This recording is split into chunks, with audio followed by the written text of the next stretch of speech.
So you are one of my favorite people in the presentation design and presentation delivery world. So I wanted to sit down with you today and hear more about your background, hear more about what you're up to now.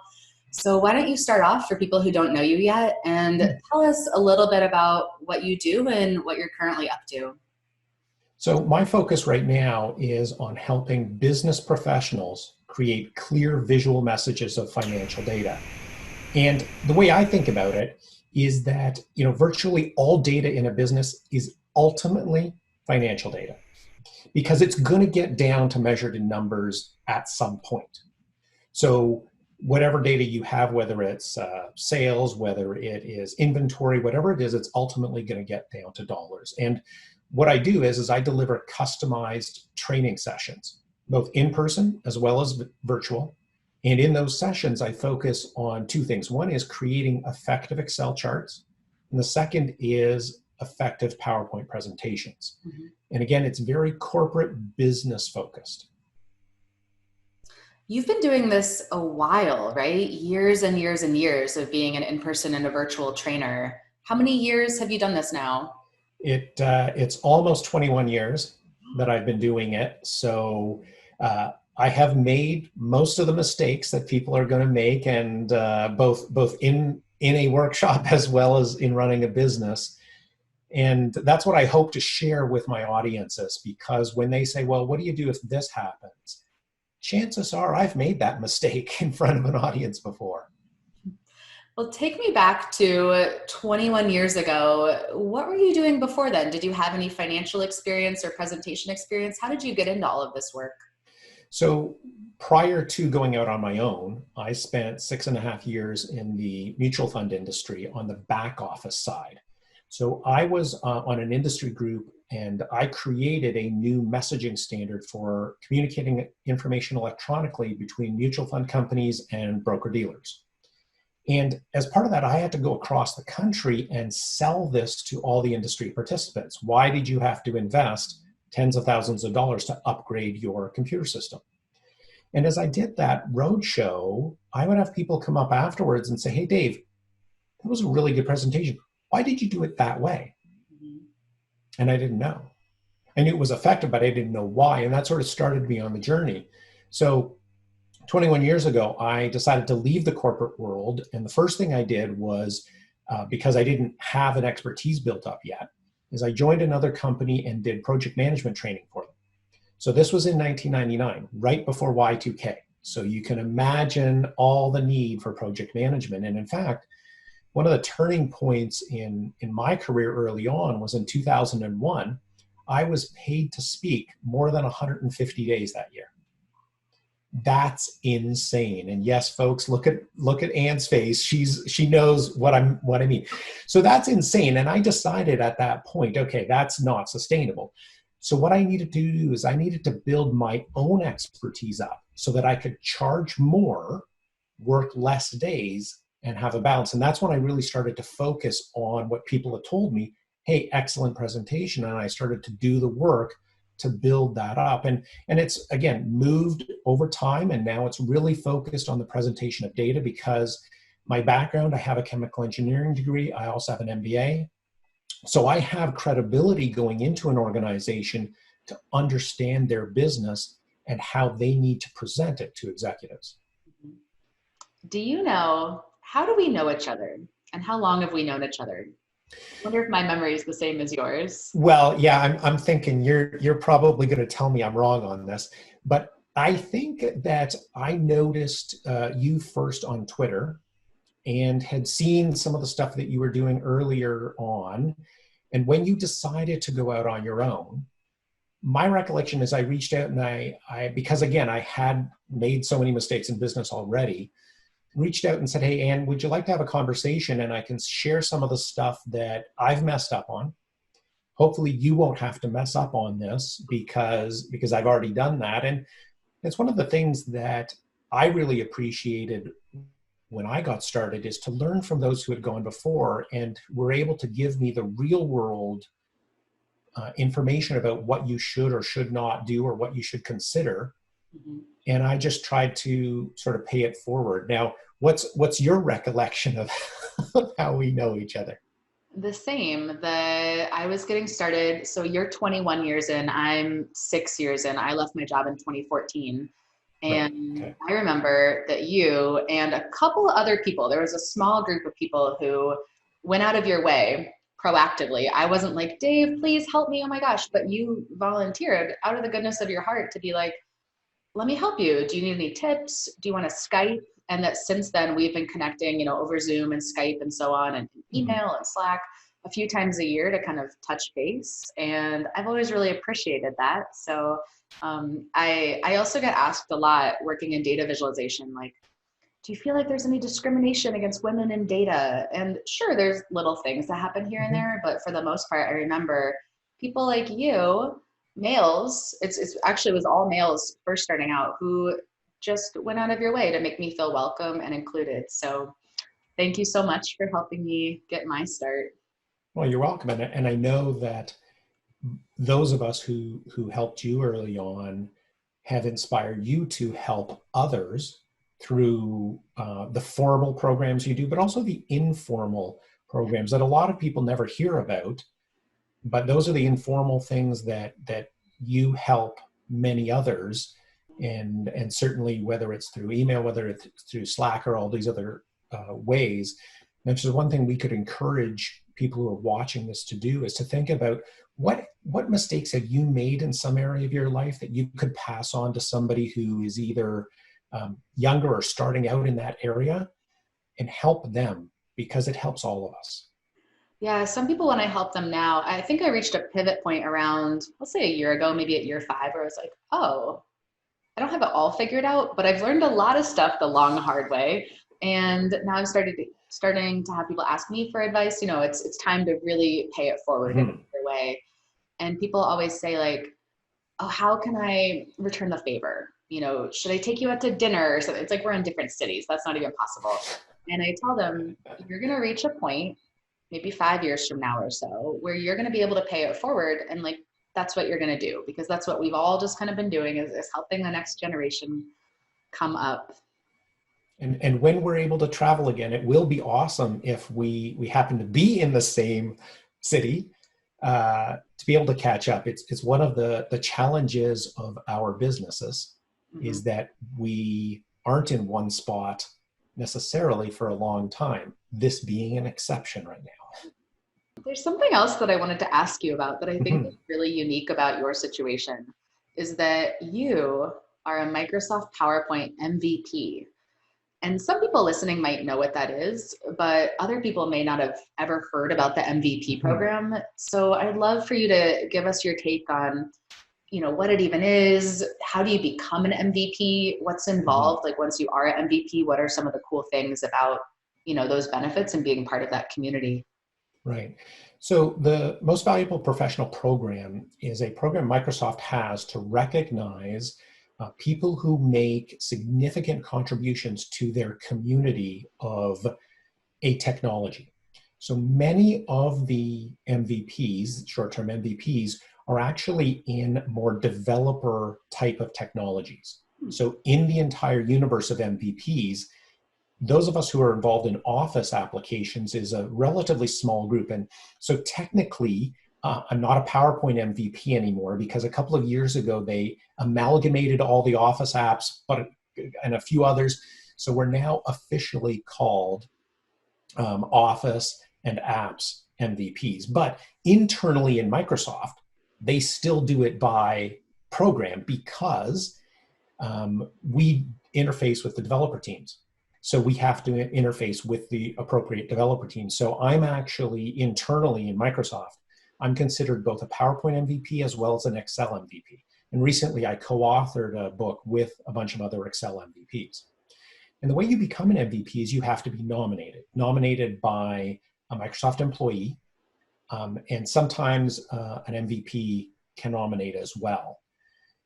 What happens after that is kind of a mystery to those of us even who are MVPs, because there's an evaluation process that they go through, and then you find out whether you're an MVP or not.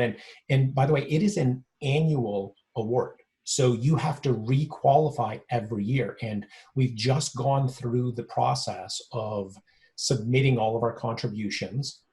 And that was the end of March. And so July 1st, we'll find out if we are re-awarded the designation or not. And there's a few, cool things that go along with that. One of them being, and you kind of alluded to it, is credibility.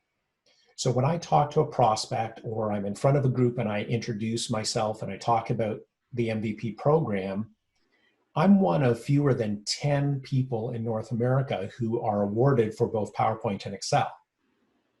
That puts you in a different category when you're talking to a prospect, because they know instantly they have an expert. And it's not me saying I'm an expert. Anybody can say that. Write anything on a website, you can say whatever you want. But when it's Microsoft, the people who make the software you use, when they're the ones saying it, totally different. Mm-hmm. The second thing that's really neat is we get to interface with the development team. So we just had our annual MVP summit where we got to hear from the development team about what they're working on. They get our advice, our input, things that we like, things that we don't like, things that they should change. So we're all obviously under NDAs, so I can't tell you what's coming, but I can tell you that they are constantly working on great new features in both Excel and PowerPoint. And because of that interface with the development team, third thing I would say, Anne, is we have access when we have a problem. So I remember going to do a program in Monroe, Louisiana, and I was flying through the Houston airport, and I got to spend 6 hours there because of a layover. Not an exciting time, but sometimes you have to do it. I discovered one of my slides overnight. It was awful looking. It was all distorted. And so I did a quick screen capture video. I sent it to the development team. I said, this worked yesterday and it doesn't work today. What's going on? Well, the next day I was in front of the client. I had to show that slide and it looked awful. And I explained to them, no, it normally looks way better. You can use this technique that I'm trying to tell you about. Well, the neat thing about the development team is they emailed me that night and said, hey, we fixed it. We had broken it. We fixed it. We flighted it out. Restart PowerPoint. So I just simply closed it, reopened it, and it had flighted to my machine. Next morning, I was in front of the group. I was able to say to them, now, here's one of the benefits of being an MVP. I was in touch with the development team. Remember that slide we talked about yesterday that was awful? Here's what it looks like this morning because the issue's been fixed. So it gives me that ability to bring that true expertise to my clients and to the participants in my sessions.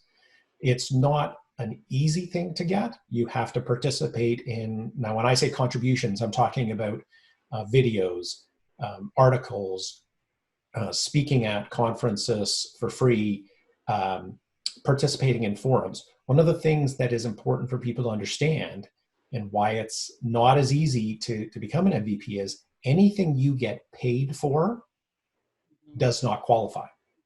So all the speaking engagements I do with my clients doesn't qualify as contributions because they're not contributions to the community.